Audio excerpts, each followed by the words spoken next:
장 1절에서 5절입니다.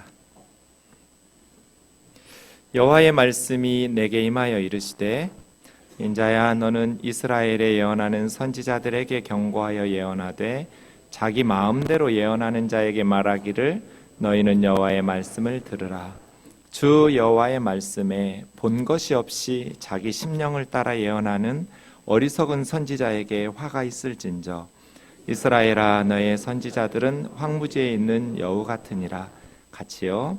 너희 선지자들이 성 무너진 곳에 올라가지도 아니하였으며 이스라엘 족속을 위하여 여호와의 날에 전쟁에서 견디게 하려고 성벽을 수축하지도 아니하였느니라.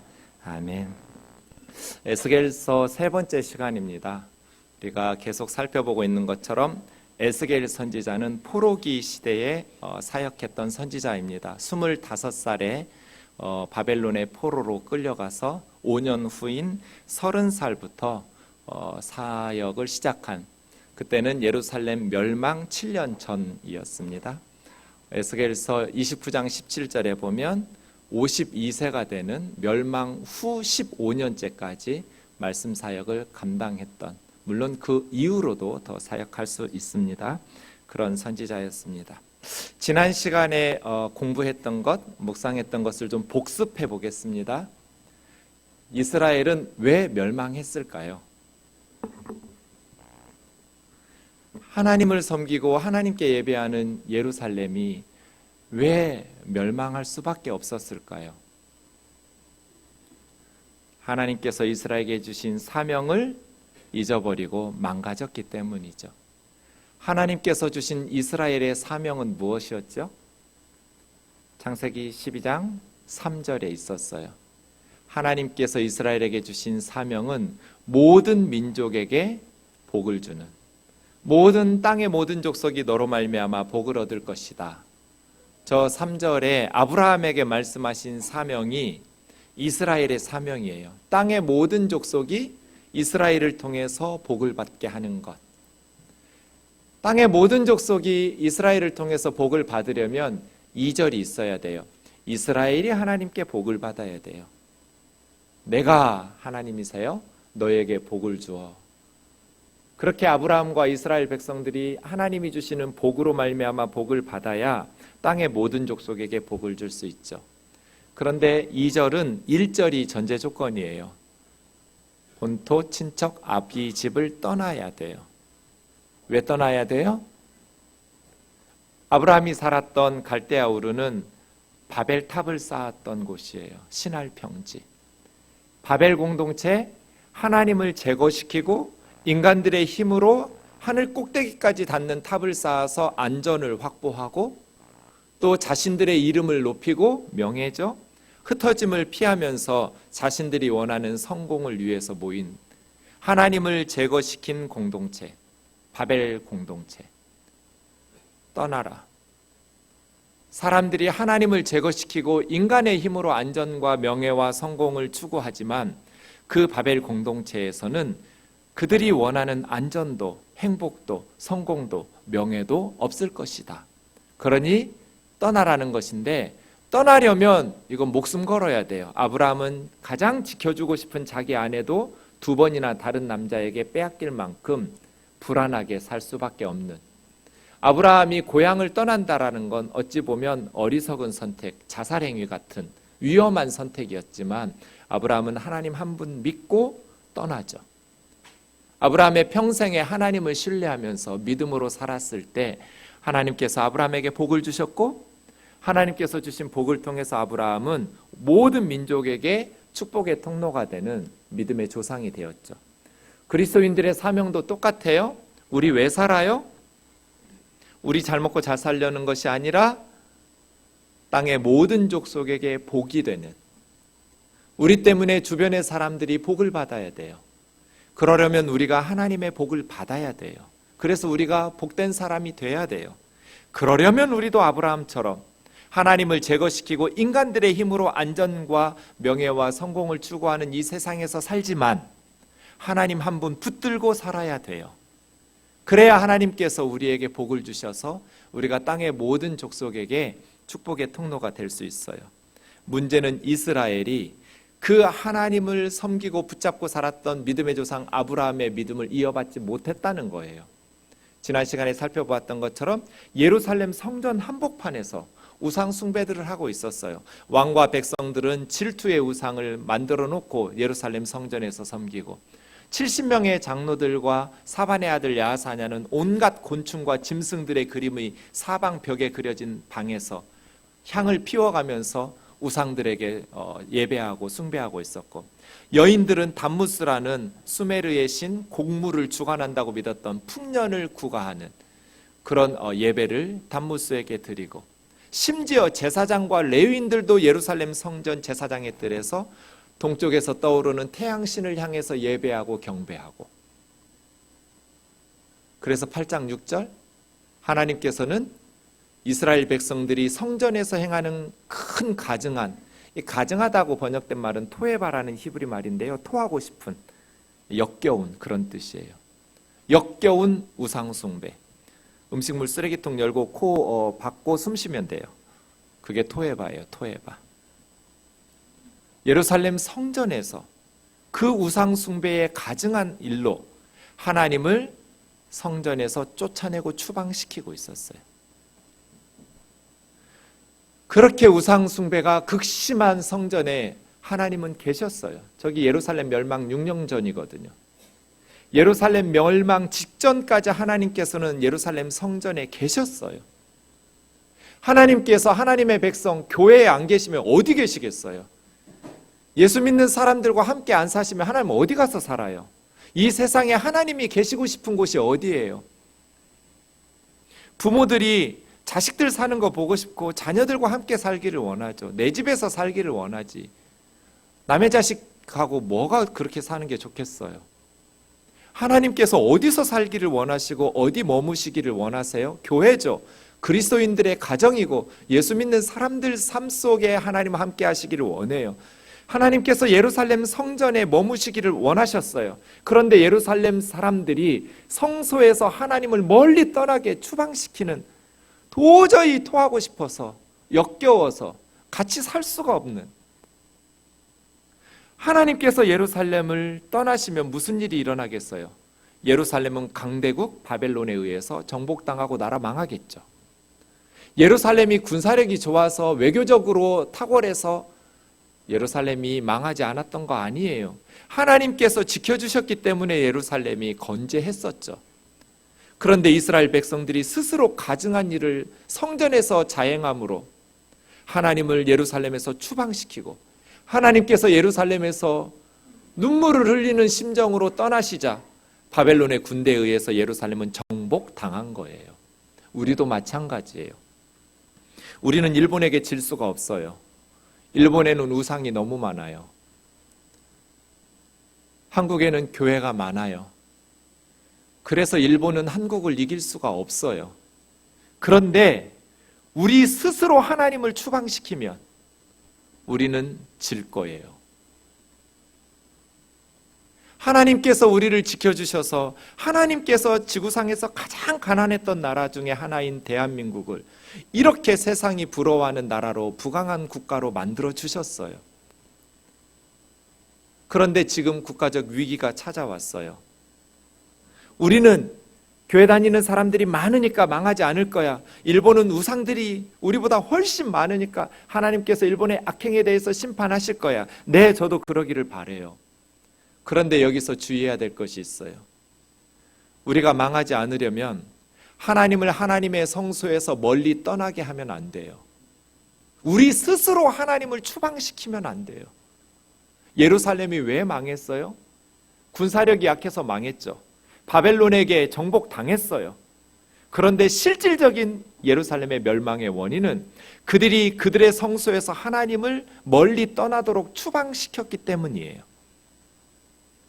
우리 가정에서 우리 하나님을 추방시키는 나의 가증한 일은 없는가? 우리 교회에서 도저히 하나님께서 참고 견디실 수 없을 만큼 하나님을 쫓아내는 우리 안에 부끄러운, 가증한, 역겨운 일들은 없는가? 지금은 하나님 앞에서 겸손하고 정직한 심정으로 우리 스스로를 성찰해야 될 때예요. 그렇게 예루살렘이 무너졌어요. 문제는 이스라엘 백성들, 예루살렘 사람들은 정작 망하기 직전까지도 스스로 망할 수도 있다는 생각을 안 했다는 거예요. 예루살렘 사람들의 착각이 두 가지인데요. 11절에 3절과 15절에 나와요. 첫 번째 착각이 3절이에요. 그들의 말이, 예루살렘 사람들이 뭐라고 말하냐면 집 건축할 때가 가깝지 않았다. 아직 우리나라가 망하고 다시 집 건축할 때 안 됐다. 이 성읍 예루살렘은 가마가 되고 우리는 고기가 된다. 가마솥이 그 안에 들어있는 고기를 보호해서 뜨거운 불로부터 타지 않도록 막아주잖아요. 우리 예루살렘은 가마솥이야. 우리는 그 안에 있는 고기야. 그래서 아무리 다른 나라를 정복한 바벨론 군대가 예루살렘을 에워싸고 있어도 우리는 안전해. 이게 첫 번째 착각이었어요. 이 예루살렘 성읍은 가마솥과 같아서, 그리고 우리 예루살렘 주민들은 가마솥 안에 있는 고기와 같아서 아무리 불태워서 우리를 멸망시키려고 해도, 열방의 강대국들이 우리를 집어삼키려고 해도 우리는 가마솥 안의 고기처럼 안전할 거야. 두 번째 착각은 15절, 지난주에도 잠깐 제가 언급했었던, 예루살렘 주민들은 이방의 포로가 되어서 끌려가는 다니엘이나 에스겔 같은 포로민들에게 너희는 하나님께서 부정하게 여겨서 부정한 우상숭배의 나라 이방에 쫓아내셨고, 우리는 하나님께서 거룩하고 의롭게 여기셔서 예루살렘에 남겨두신 거야. 그러니 이 예루살렘 땅은 우리와 우리 자손들에게 영원한 하나님이 주신 기업이야. 너희는 하나님에게서 아예 멀리 떠나. 우리 예루살렘은 우리 기업이 될 테니까. 이게 착각이에요. 지금 예루살렘 사람들의 말이 자기들이 멸망할 수도 있다는 생각은 전혀 고려하지 않고 하는 말이에요. 아무리 불을 떼도 가마솥 안에 있는 고기처럼 우리는 안전할 거야. 예루살렘은 가마솥이야. 그리고 결국 저 바벨론의 군대는 패망할 것이고, 하나님께서 우리에게 이 예루살렘과 적과 꿀이 흐르는 약속의 땅을 기업으로 주실 거야 라고 착각하고 있는 거예요. 이게 예루살렘 사람들의 말인데요, 하나님의 말씀은 4절부터 나와요. 하나님께서 하시는 말씀은 그들을 쳐서 예언하라고 말씀하시면서 그 예루살렘 사람들의 마음에서 가진 생각들을 하나님 다 알고 계시겠다고 말하는데, 6절부터 보시면 하나님께서는 그 예루살렘 사람들의 죄악을, 그들이 말했던 예루살렘이 가마솥이고 우리는 그 안에 있는 고기처럼 안전할 거라는 말을 뒤틀어서 다시 전해주셨어요. 그렇지, 예루살렘은 가마솥이 맞아. 그런데 예루살렘이 가마솥처럼 죄 없고 힘없는 사람들을 삶아먹은 가마솥이야. 예루살렘 성읍에서 너희가 힘없고 백없는 사람들을 많이 억울하게 죽였어. 그래서 예루살렘 거리를 시체로 채웠어. 예루살렘이 가마솥인데 그 안에 고기는 너희가 아니라 너희가 죽인 사람들이야. 너희가 힘없는 사람들을 가마솥에 삶아먹은 사람들이야. 너희는 살인자들이야. 그래서 하나님께서 너희를 칼을 두려워하니까 이방인들의 칼에 망하게 하겠다고. 9절 10절부터 보시면 너희는 예루살렘에서 안전하게 사는 것이 아니라 예루살렘에서 끌려 나와서 이스라엘 변경에 가서 이스라엘 변경 땅에서 이방인의 손에 칼에 의해서 너희는 너희가 저지른 죄값을 치르는 형벌을 받게 될 거라고. 11절 12절 하나님께서 가마처럼 너희를 안전하게 놔두지 않으실 것이다. 너희를 변경으로 끌어내서 이방인의 손에 죽임을 당하게 할 것이다. 나의 규례와 율례를 지키지 않고 이방인들처럼 믿지 않는 세상 사람들하고 똑같이 사는 너희들의 죄를 내가 심판할 거다. 예루살렘은 가마솥인데 이방인들로부터 너희를 안전하게 보호해주는 가마솥이 아니라 힘없고 죄 없는 사람들을 가두고 죽이고 그들의 피를 흘리게 만든 연약한 사람들을 삶아먹은 가마솥이다. 힘없는 백성들을 너무나 많이 너희가 죽였어. 심지어 16장 20절 21절 보시면 너희 자녀들까지 불살라서 우상에게 바쳤어. 자녀들은 하나님을 위해서 낳았어요. 하나님께서 우리에게 자녀를 주신 것은 나를 위하여 낳은 너희 자녀. 그러면서 22절은 나의 자녀들 이렇게 말씀하세요. 하나님이 하나님을 위해서 낳았어요. 우리 자녀들인데 하나님을 위해서 낳은 하나님의 자녀들이에요. 그렇게 주신 자녀들을 자기 복 받겠다고 우상에게 불살라 바쳐요? 그렇지. 예루살렘은 가마솥이지. 그런데 죄 없는 어린아이들 불살라 먹은, 삶아 먹은 가마솥이지. 너희가 힘없는 사람들, 말 못하는 어린아이들 우상에게 불살라 바쳤다. 너무나 차이가 크죠. 예루살렘 사람들은 우리는 가마솥의 고기처럼 안전할 거야. 예루살렘은 망할 리가 없어. 이 땅은 하나님께서 우리에게 기업으로 주신 땅이야. 하나님은 너희는 망할 거야. 너희가 두려워하는 칼에 의해서 예루살렘에서 끌려나와 이스라엘 변경에서 이방인의 손에 죽을 거야. 왜? 너희가 너무나 많은 사람을 죽였기 때문에. 차이가 너무 커요. 그런데 이스라엘 사람들은 왜 이렇게 치명적인 착각을 하고 있었을까요? 왜 예루살렘 사람들은 이렇게 치명적인 실수, 치명적인 착각에 빠져버렸을까요? 거짓 선지자들 때문이죠. 거짓 선지자들에게 세뇌됐기 때문이에요. 오늘 말씀은 그 거짓 선지자들을 책망하시는 말씀이에요. 예루살렘 사람들이 하나님의 말씀을 전해주는 선지자들에게 세뇌됐기 때문에 예루살렘은 가마솥처럼 우리를 안전하게 지켜줄 거라는 착각과 안일함에 빠져버린 거예요. 그 거짓 선지자들이 뭐라고 말했어요? 1절에서 5절 보시죠. 자기 마음대로 예언했어요. 입만 열면 하나님의 이름을 덕지덕지 갖다 붙였지만 하나님으로부터 받은 말씀을 전하는 것이 아니라 자기 마음대로 하나님에게 보고 들은 것을 전하는 것이 아니라 자기 영혼, 자기 심령에 따라서 예언하는 어리석은 선지자들. 그 어리석은 사람들에게 예루살렘 주민들이 세뇌돼 버렸어요. 그래서 예레미야가 아무리 외쳐도, 에스겔이 아무리 심판을 외쳐도 회개하면서 돌아오지를 않았어요. 예루살렘이 586년에 멸망할 것이라고 생각을 못했어요. 그런데 4절에 그 거짓 선지자들을 황무지에 있는 여우라고 말씀하셨어요. 이스라엘아, 너희 선지자들은 황무지의 여우 같으니라. 황무지의 여우, 이게 무슨 뜻일까요? 지금 백성들은 황무지에서 폐허가 된 삶 속에서 살아요. 너무 힘겹게 살아가요.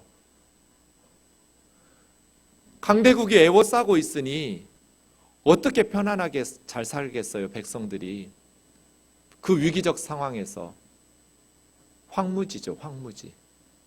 서민들의 삶, 예루살렘 주민들의 삶은 황폐해졌어요. 너무나 힘겨운 삶인데 선지자들은 황무지에서 자기 살 궁리만 하고 있는, 자기 보금자리만 챙기는 여우들 같다는 거예요. 황무지의 여우들. 성도들은 죽어가는데 목사들은 황무지의 여우처럼 자기 보금자리만 챙기는, 부도덕하고 염치 없는, 무책임한, 자기 살 궁리만 하고 있는. 지금 한국 교회는 위기예요. 그러면 교회를 지키기 위해서 누구보다도 희생해야 될 사람은 목회자들이에요. 황무지 같아요. 그런데 황무지에 여우들이 있어요. 자기 살 궁리만 하고 자기 가정만 챙기는. 예루살렘의 선지자들이 황무지의 여우 같으니라. 백성들의 삶은 너무나 황폐해졌는데 자기 살 궁리만 하고 자기만 살아가는.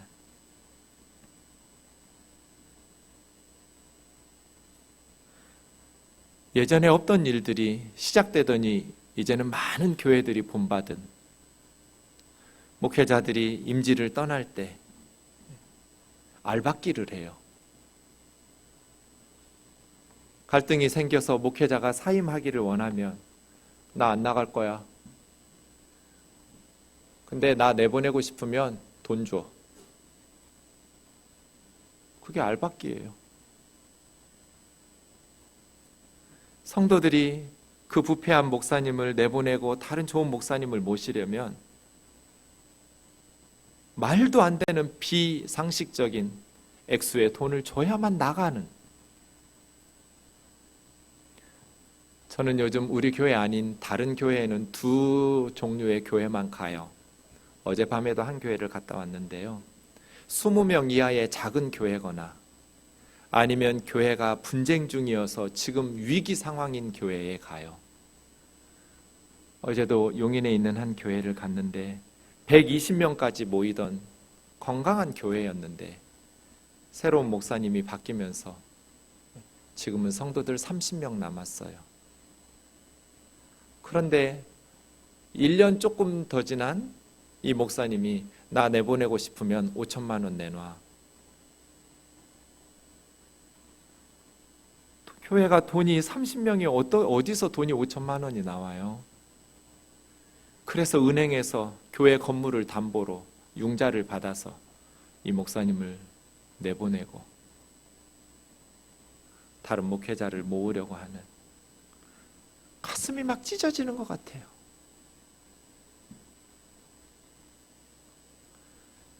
그 부담은 고스란히 성도들이 갚아야 하잖아요. 황무지의 여우들, 성도들은 교회 지키겠다고 헌신하고 눈물로 기도하고 물질을 드리면서 봉사하고 몸부림치는데 자기 살궁리밖에 안 해요. 거짓 선지자들이 황무지의 여우들 같았어요. 백성들의 삶은 너무나 초토화되어 있는데 거짓 메시지를 통해서 자기만 잘 먹고 잘 사는 황무지의 여우 같으니라. 너희 선지자들이 성 무너진 곳에 올라가지도 아니하고 이스라엘 족속을 위하여 여호와의 전쟁의 날, 심판의 날에 견딜 수 있도록 무너진 성벽을 수축하지도 아니하였느니라. 하나님의 종들은 공동체가 위기 상황에 처하면 그 공동체가 무너지지 않도록 성벽 무너진 데를 보수하면서 지켜내야 하잖아요. 진정한 하나님의 선지자라면 위기적 순간에 사회적 책임을 다해야 하잖아요. 그런데 너희 선지자들은 무너진 성에 가보지도 않고 하나님이 심판하시면서 하나님께서 전쟁을 일으키시려고 하는데도 성벽의 허물어진 곳을 다시 쌓고 보수하려고 하지 않는, 오로지 자기 자신에게만 관심이 있는, 그런데 입만 열면 하나님을 들먹거리는 거짓 선지자, 황무지의 여우들.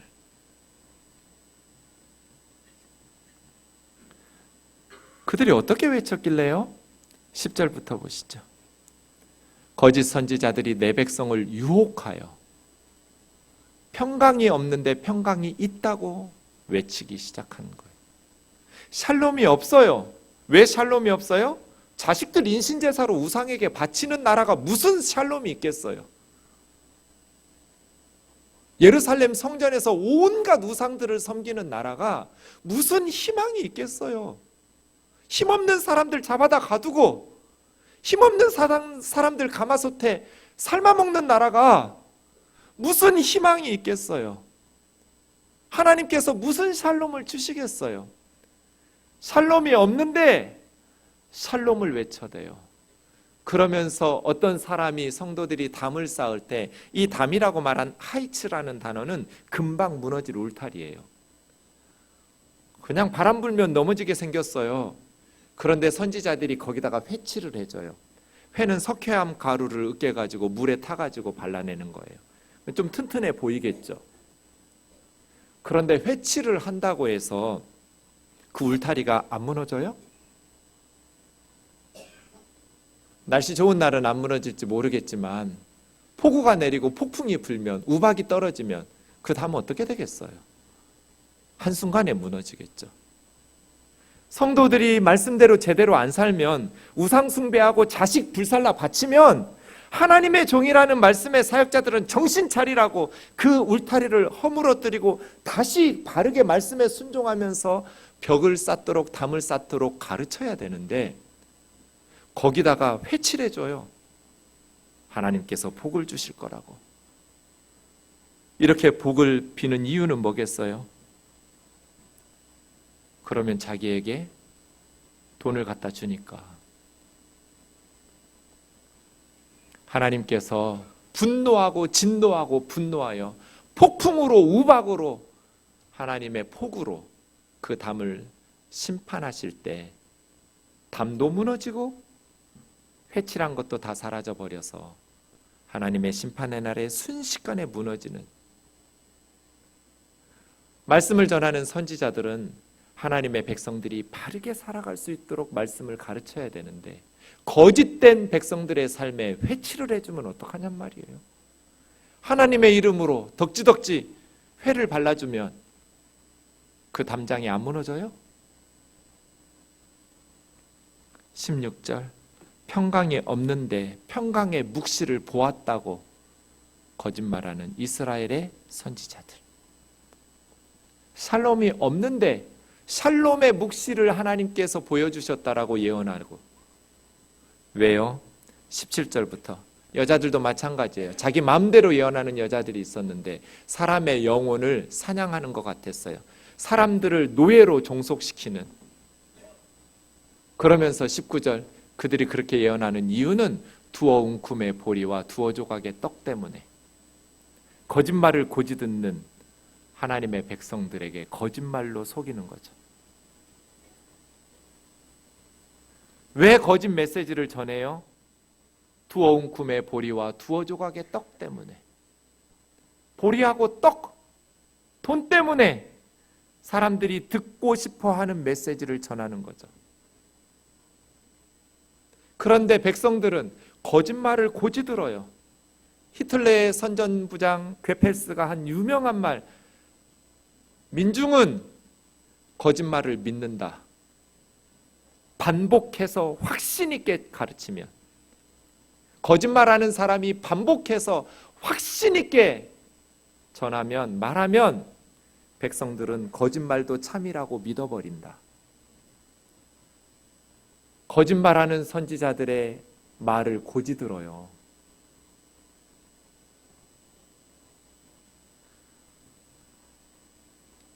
이것이 예루살렘 멸망의 원인이에요.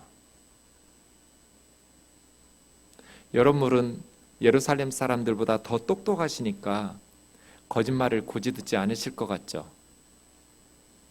똑같아요.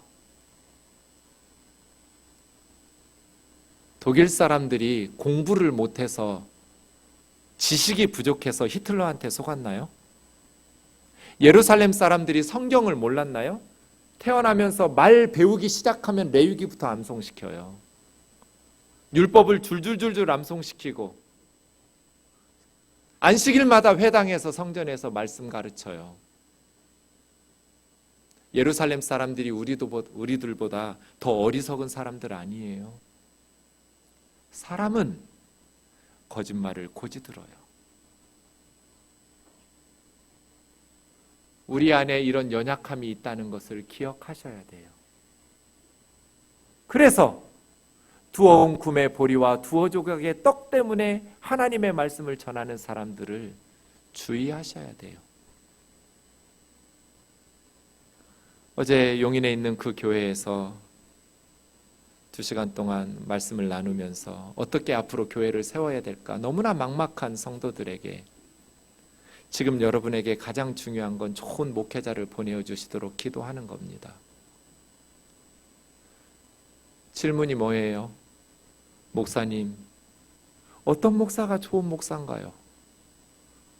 예전에 목사님도 좋은 목사님이라고 알고 우리가 담임 목사님으로 청빙했습니다. 도대체 어떤 목사가 좋은 목사인 줄 우리가 어떻게 합니까? 네. 모르니까 열심히 기도하라고요.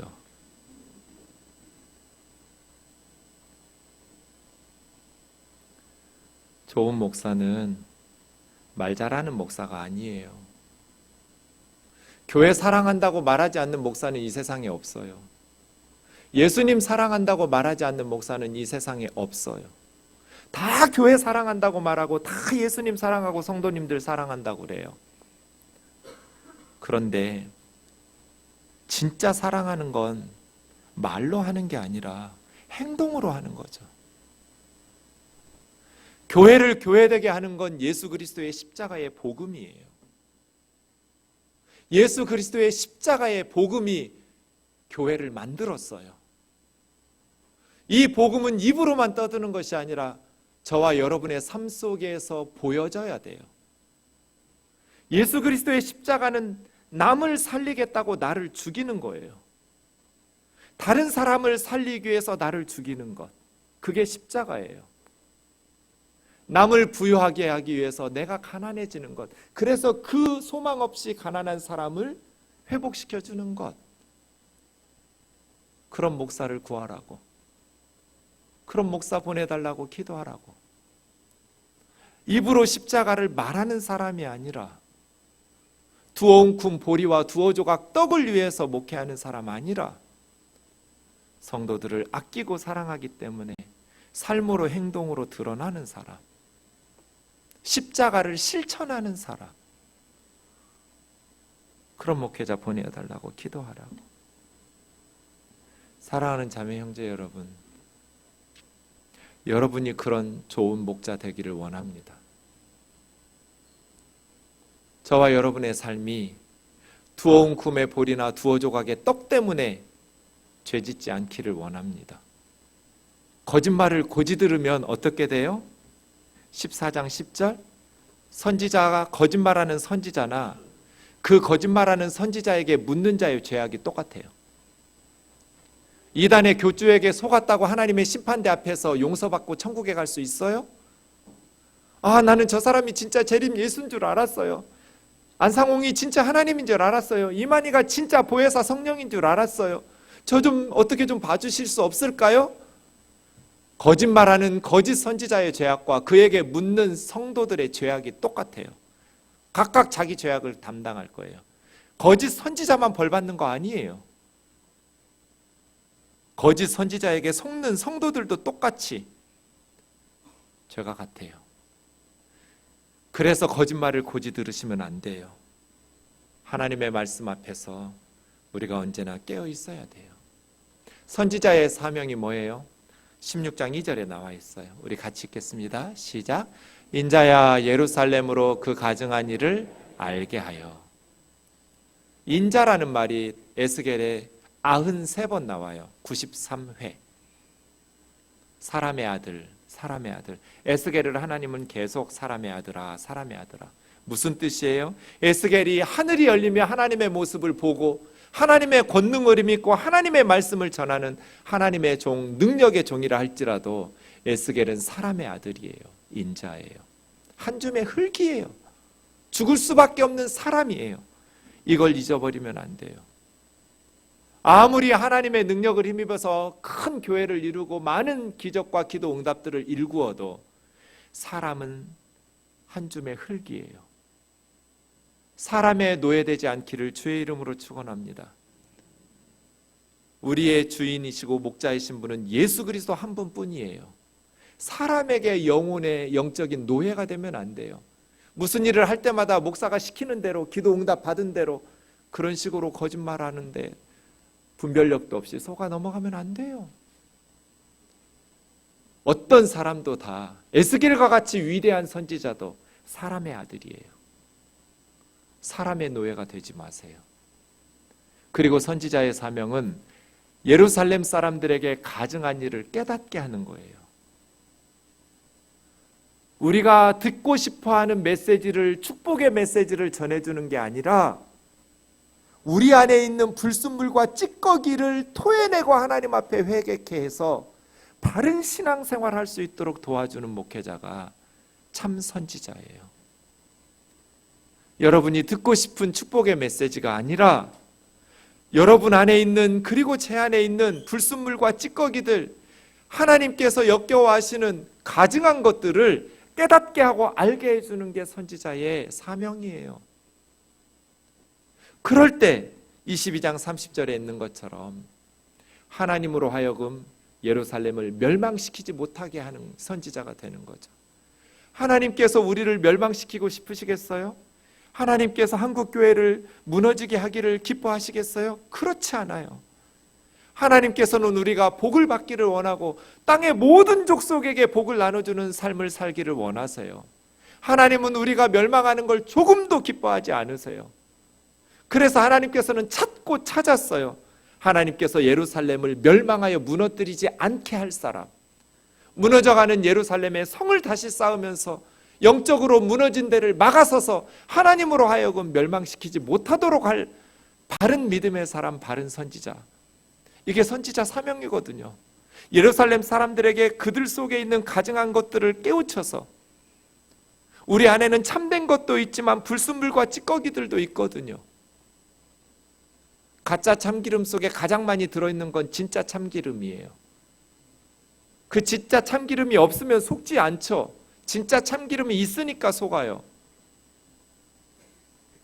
신천지 안에 다 거짓말 아니에요. 거기에 참말이 있어요.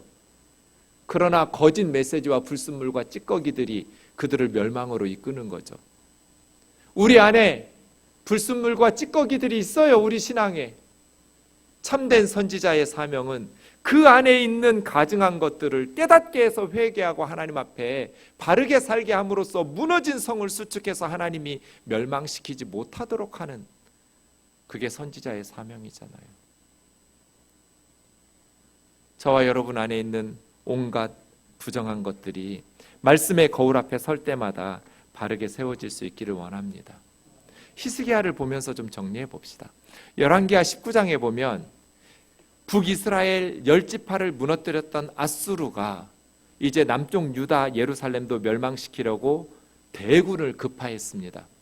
히스기야는 성전에 들어가면서 왕의 옷을 찢고 굵은 베옷을 입으면서 하나님 앞에 회개하면서 울면서 메어 달립니다. 국가적 위기 앞에서. 그리고 대신 몇 명을 이사야 선지자에게 보내면서 아이를 낳을 때가 됐는데 해산할 힘이 없다고 이사야에게 하소연을 합니다. 그때 당시는 수술해서 아이를 낳을 수는 없던 시절이니까 엄마가 아이 낳을 때가 됐는데 힘이 없어요. 그럼 어떻게 되겠어요? 에이, 죽이죠. 아이가 태어날 때가 되었는데, 나올 때가 됐는데 해산할 힘이 없는 연약한 나라, 무능하고 작은 예루살렘이 하나님 앞에서 위기에 처했다고 성전에서 왕이 몸부림을 칩니다. 그랬더니 하나님께서 그날 밤에 아수르의 대군 18만 5천 명을 죽이셨어요. 그 다음날 아침에 나가봤더니 아수르 군사들이 다 송장이 되어 있어요. 그리스의 역사가, 헤로도투스는 이 사건을 아수르의 사네립 군대가 들쥐떼의 공격을 받아서 죽었다고 써놨어요. 아마 들쥐떼의 공격이라고 말한 어떤 전염병으로 아수르 군대가 죽을 수밖에 없는 치명적인 전염병이 있었나 봐요. 그날 밤에 아수르의 군대가 18만 5천 명이 죽고, 사네립은 아수르 자기네 나라로 돌아가서 쿠데타가 일어나서 아들에 의해서 살해당하면서 아수르 제국이 무너지기 시작하거든요. 이스라엘 백성들은 이런 것들을 기대했는지 몰라요. 히스기야 때 하나님께서 아수르를 무너뜨리기 위해서 18만 5천 명을 하루 저녁에 죽이셨다. 우리 예루살렘은 가마솥과 같이 하나님께서 보호하셔서 안전할 것이다. 거짓 선지자들의 메시지죠. 문제는 그 앞에 열왕기하 18장에 보시면 히스기야는 다윗처럼 하나님 앞에 정직했다는 거예요. 그리고 모든 우상들과 산당들을 제거하고, 심지어 모세 때부터 유서 깊이 내려왔던 놋뱀이 우상에게 기도하고 절하는 우상 역할을 하자 그 구리뱀을 없애버렸어요. 5절 6절에 보시면 히스기야는 전무후무하게 하나님을 믿고 신뢰하면서 하나님하고 딱 달라붙어서 연합한 사람이었어요. 하나님의 말씀을 지켰던 왕이었어요. 그런데 지금 시드기야는 어떻게 하고 있어요? 질투의 우상을 세워놓고 온갖 예루살렘 성전의 우상들을, 심지어 자식들을 불살라 우상에게 인신 제물로 바치는, 같아요 이게? 그럼에도 불구하고 하나님께서 복을 주실 것이라고 외쳤던 거짓 선지자들 말이에요. 목사의 설교가 다 하나님의 말씀이 아니에요. 설교 시간에 하는 목사의 말이 하나님 뜻이 아니에요. 성경을 바르게 해석해서 적용한 말씀만 하나님 말씀이에요. 하나님의 말씀인 성경을 바르게 해석하지 않고 하나님의 말씀인 성경을 바르게 적용하지 않으면 그건 인간의 말일 뿐이고 목사의 욕망일 뿐이에요. 설교 시간에 주어진 말씀이 다 하나님의 말씀이라고 생각하시면 착각이에요. 교회를 다닌다는 건 위험한 일이에요. 설교를 듣는다는 건 매우 위험한 일이에요. 세뇌당하니까요. 정기적으로 한 사람의 말을 들어요, 여러분은. 거짓말을 고지 듣기가 너무나 쉬워요. 저는 또 말도 엄청 설득력 있게 하잖아요. 망하기 딱 좋아요. 세뇌되지 않을 수가 없어요. 그래서 삶으로 남을 살리기 위해서 내가 죽고 남을 살리기 위해서 내가 가난해지지 않으면 두어 웅큼의 보리와 두어 조각의 떡 때문에 말씀을 전하는 그러한 삶이 없으면 그런 타락한 목회자들은 거짓 선지자라는 것을 기억하셔야 돼요. 아무 설교나 듣고 다 하나님의 말씀이라고 순종하면 복 받는다고 하지 말고, 목사 말에 불순종하면 벌 받는다고 집안에 문제가 생기고 우환이 생긴다는 거짓말에 협박에 속지 말고 성경을 바르게 해석해서 바르게 적용해가면서 바른 신앙으로 주님 앞에 설 수 있기를 주의 이름으로 축원합니다. 하나님의 말씀을 가까이 하고 하나님의 말씀인 성경을 사랑하고 성경을 바르게 해석했는가? 바르게 적용하면 언제나 십자가가 나오고 언제나 자기 희생이 나오거든요. 언제나 사랑이 나오거든요. 우리 안에 있는 죄는 제거하고 우리 안에 있는 불순물과 찌꺼기들은, 가증한 것들은 다 토해내고 깨닫게 하고 하나님 앞에서 바르게 신앙생활할 수 있기를 원합니다.